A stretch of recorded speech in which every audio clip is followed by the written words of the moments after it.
Salve, salve, galerinha concurseira! Salve, salve, galerinha P! A galerinha mais preparada do Brasil. Professor Emanuel Tadeu na área, para a gente dar continuidade ao estudo aí das Forças Armadas. Vamos terminar Forças Armadas agora, nesse bloco, e logo depois a gente vê Forças Auxiliares, tá certo? Então, bloco passado, coisas importantíssimas que você tem aqui memorizar, que não pode deixar, que sempre cai em prova. A questão do habeas corpus. Não cabe habeas corpus contra atos, né? Penas disciplinares. Por quê? Porque não dá para avaliar o mérito do ato. Agora, não quer dizer que nunca pode ser aplicado habeas corpus. Quando é que pode ser aplicado? Em relação à legalidade do ato. Se o ato foi legal, aí ele pode aplicar o habeas corpus, tá certo? Tranquilo?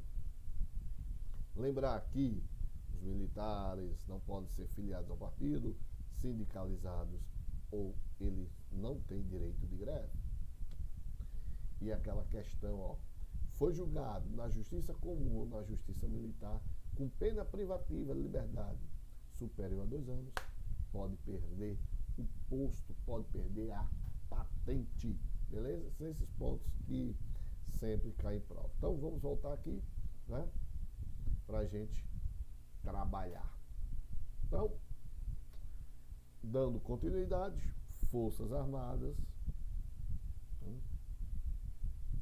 Então, as Forças Armadas aplicam aos seus militares o disposto no artigo 7º, que é artigo 7º da Constituição Federal, que trata sobre regras seletistas. Oxe, mas peraí, Emanuel, mas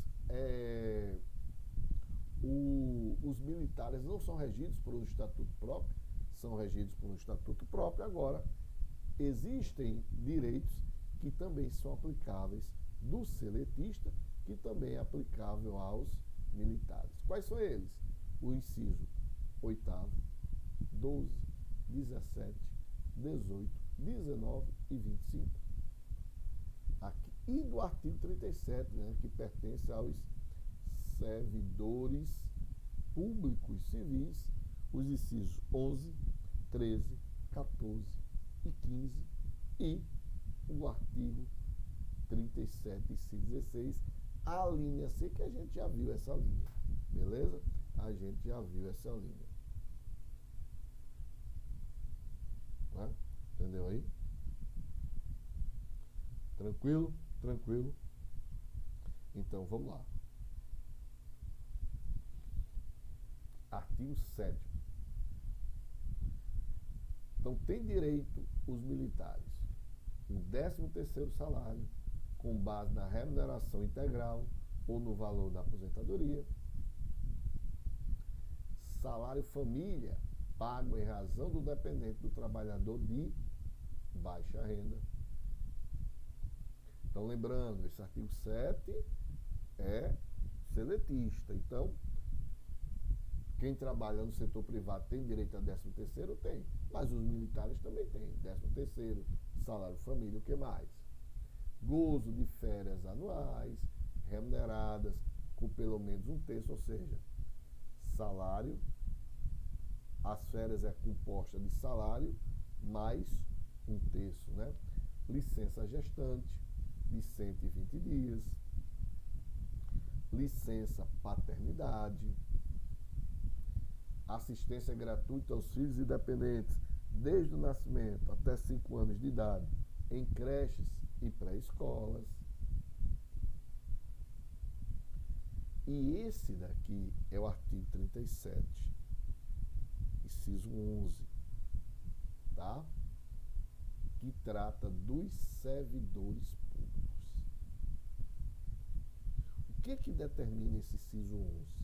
Ele diz: a remuneração e o subsídio dos ocupantes de cargos, funções e empregos públicos da administração direta, autárquica e fundacional, dos membros de qualquer dos poderes da União, dos Estados, do Distrito Federal e dos municípios, dos detentores de mandato eletivo e dos demais agentes políticos, né, e os proventos, pensões ou outra espécie remuneratória percebidas cumulativa ou não, incluídas as vantagens pessoais ou de qualquer outra natureza, não poderão exceder o subsídio mensal em espécie dos ministros do STF. O que quer dizer isso? Vamos para cá, pegar o... Ó, meus amigos, ninguém no Brasil pode ganhar, ninguém que eu falo, servidor, tá? Servidor público. Então, nem o servidor público, nem juiz, nem procurador, nem promotor, nem coronel, nem general, nem presidente, nem governador, nenhum agente público pode ganhar mais do que os ministros do STF. Então, o teto remuneratório do serviço público no Brasil é o STF. Então, é isso aqui.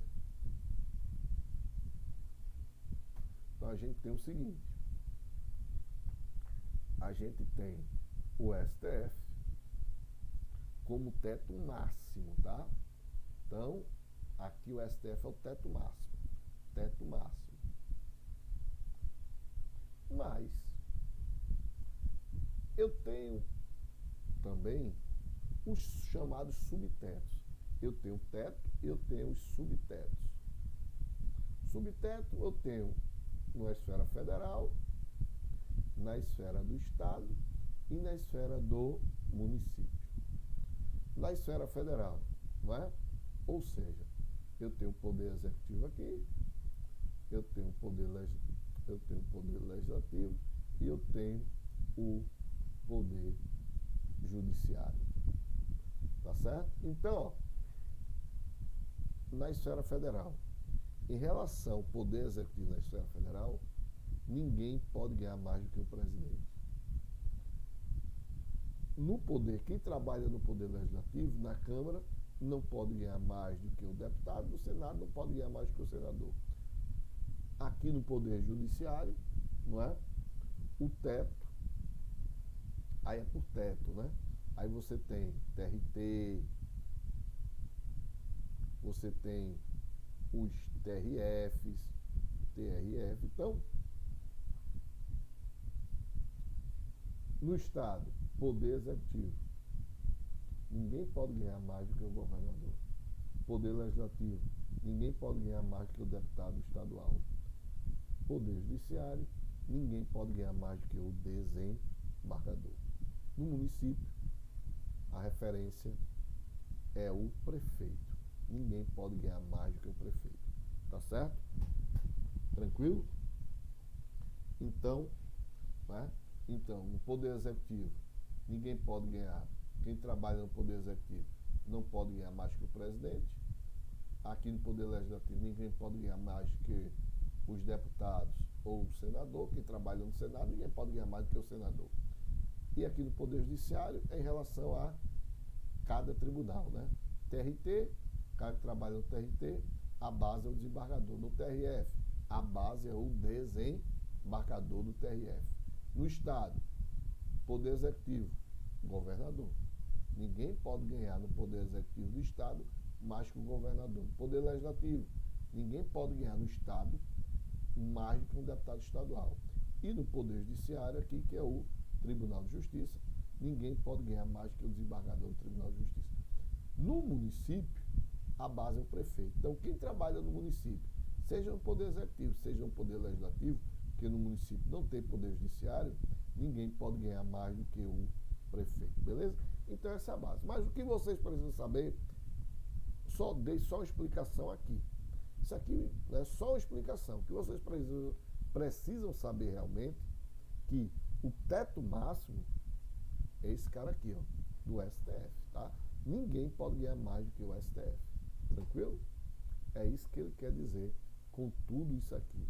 Tá certo? Né? E aqui ele diz, ó, aplicando-se o limite nos municípios, o subsídio prefeito, nos estados, no Distrito Federal, do governador, e assim vai. Tá certo? Tá? Então, tudo isso aqui é para dizer que ninguém ganha mais que o ministro do STF. É vedada a vinculação, equiparação de quaisquer espécies remuneratórias para o efeito de remuneração de pessoal do serviço público. Também não pode nem vincular nem equiparar. Os acréscimos pecuniários percebidos por servidor público não serão computados nem acumulados para fins de concessão de acréscimos. Os subsídios e os vencimentos ocupantes dos cargos e empregos públicos são irredutíveis, porque o salário, a remuneração é irredutível, exceto para fins de imposto. Aí, obviamente, pode haver redução de salário. E aqui é aquilo que a gente já viu. É vedada a acumulação remunerada de cargos públicos, exceto de 2 cargos de professor, a de um cargo de professor com outro técnico, e o que interessa, porque esse daqui não vale, esse daqui não vale. O que vale é esse, o que se permite, esse daqui não se permite, esse daqui não se permite. Para as Forças Armadas, essa acumulação aqui não permite, essa acumulação aqui não permite. Agora, só permite essa aqui, ó, a de 2 cargos ou empregos privativos de profissional de saúde com profissões regulamentadas. Então, o cara pode ser oficial e pode ser médico, tranquilo.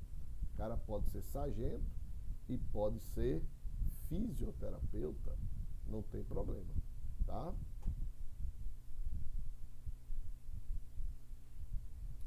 A lei disporá sobre o ingresso nas Forças Armadas, os limites de idade, a estabilidade e outras condições de transferência do militar para a inatividade, os direitos, os deveres, a remuneração, as prerrogativas e outras situações especiais dos militares, consideradas as peculiaridades de suas atividades, inclusive aquelas cumpridas por força de compromissos internacionais e de guerra. O serviço militar é obrigatório nos termos da lei. Pessoal, olha só. A gente, quando estuda o artigo 5º, inciso 8º, não é? O que a gente aprende lá? A gente aprende que ninguém será privado dos seus direitos por motivo de crença religiosa, convicção filosófica ou convicção política, não é? Salvo se invocar para deixar de cumprir uma obrigação legal e prestação alternativa prevista em lei. Então, o que a Constituição diz? Ó, se você tem uma crença e essa crença tiver em conflito com a obrigação legal, o Estado te permite cumprir uma prestação alternativa. Chamamos isso de escusa de consciência. Então, o que é a escusa de consciência? O que é a escusa de consciência? Eita, aqui eu não tenho um conceito, não. Eu pensei que tinha colocado o conceito. Então, deixa eu falar um conceito aqui.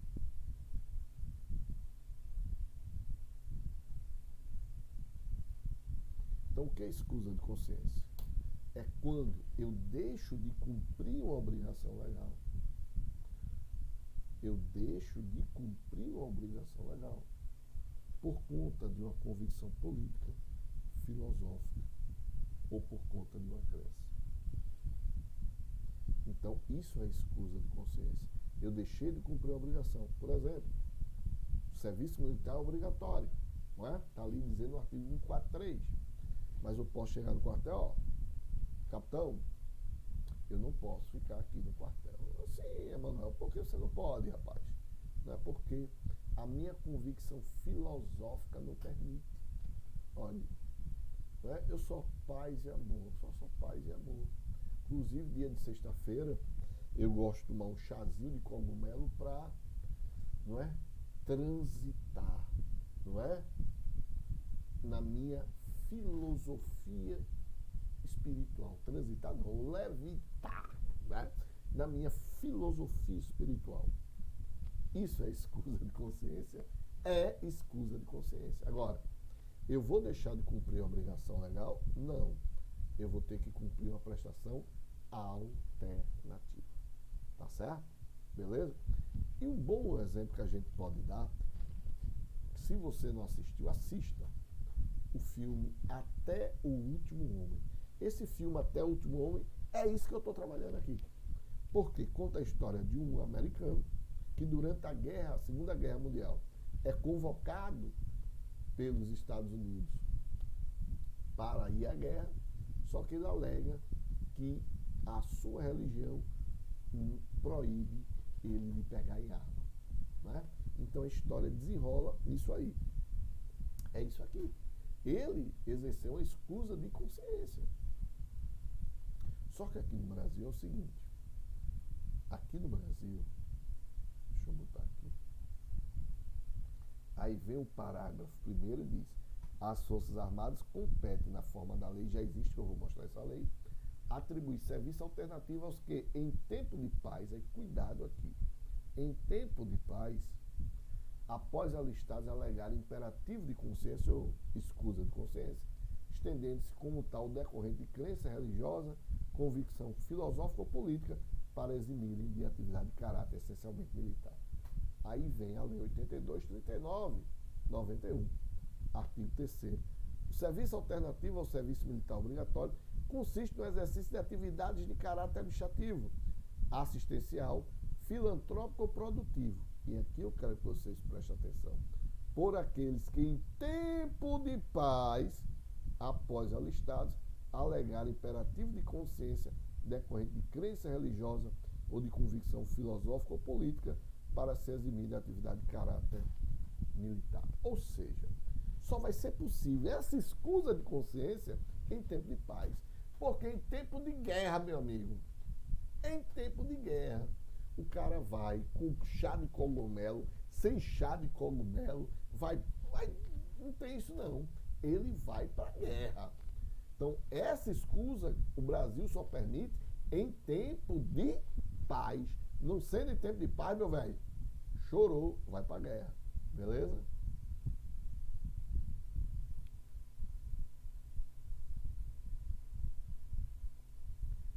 Aí, ó, preste atenção nesse parágrafo segundo.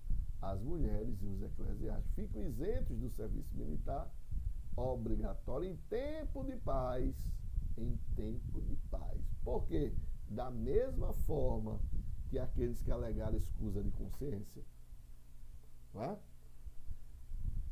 Padre, pastor e as mulheres, ó, é guerra, é guerra. Então, meus amigos, vai todo mundo. Então, as mulheres é facultativo o alistamento militar em tempo de paz. Mas, em tempo de guerra, vai todo mundo para a guerra. Todo mundo para a guerra. Beleza? Pronto. Com isso, fechamos aí as Forças Armadas. Tranquilo? E agora vamos para as Forças Auxiliares. As Forças Auxiliares, você já sabe que as Forças Auxiliares são quem? PM e Bombeiro Militar. E a PM e o Bombeiro Militar, eles fazem parte aqui, ó, dos órgãos de segurança pública previstos no artigo 144. Quais são os órgãos de segurança pública? Polícia Federal, Rodoviária Federal, Ferroviária, Polícia Civil, Polícia Militar e Bombeiro Militar, Polícia Penal, Federal, Estadual e Distrital. Então, estamos aqui, ó. Polícia Militar e Corpo de Bombeiro Militar são órgãos de segurança pública. Bem, e qual é a competência da PM? Qual a competência da PM? Pessoal, a PM busca um policiamento ostensivo. Então, a competência da PM é exercer um policiamento ostensivo, ou seja, a PM faz um trabalho preventivo, beleza? Por exemplo, diferentemente da Polícia Civil, a Polícia Civil é um trabalho repressivo. Enquanto aqui busca prevenir o crime, a Polícia Civil trabalha após o cometimento do delito. Então, A PM tem como competência principal o policiamento ostensivo, que é o que diz aqui, ó, artigo 5º.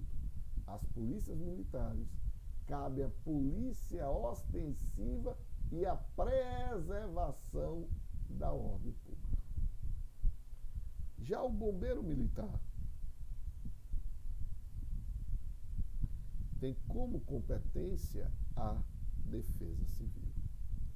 Mas não é só defesa civil, cuidado, porque a Constituição fala somente defesa civil.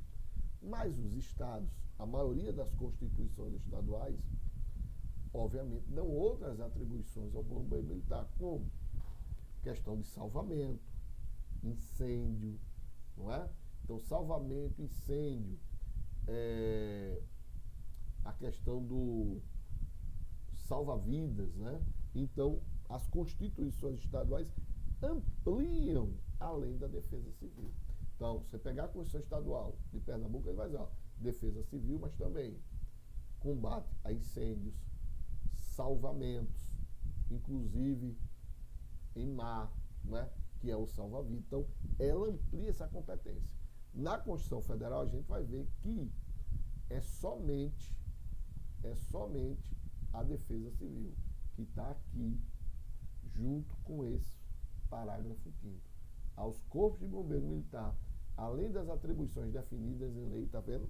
Além das atribuições definidas em lei, incumbe a execução de atividade civil. Então, essa não é a atividade principal, não. Vai ter outras atribuições previstas em lei, previstas nas constituições estaduais, por exemplo, que definirão outras atribuições, entre elas salvamento, incêndio, não é?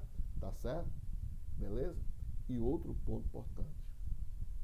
Lembrando que a Polícia Militar e o Corpo de Bombeiro Militar são as únicas forças auxiliares e reserva do Exército. Então, PM e Bombeiro Militar são forças auxiliares e reserva do Exército. E juntamente com a Polícia Civil, a Polícia Penal Estadual subordinam-se aos governadores. Então, cuidado. Por eles serem forças auxiliares e reserva do Exército, eles não estão subordinados ao presidente da República, não. Estão subordinados aos governadores dos estados, do Distrito Federal e dos territórios. Beleza? Tranquilo? Então, em relação à competência, é somente isso, né? Não tem mais o que falar, né? PM e bombeiro, é somente isso. Então, o bojo grande foi das Forças Armadas e as Forças Auxiliares, esse pequeno pontinho aqui, não é? De segurança pública, que vocês não podem errar. Tranquilo? Então, ó, suave na nave, fé, força e foco aí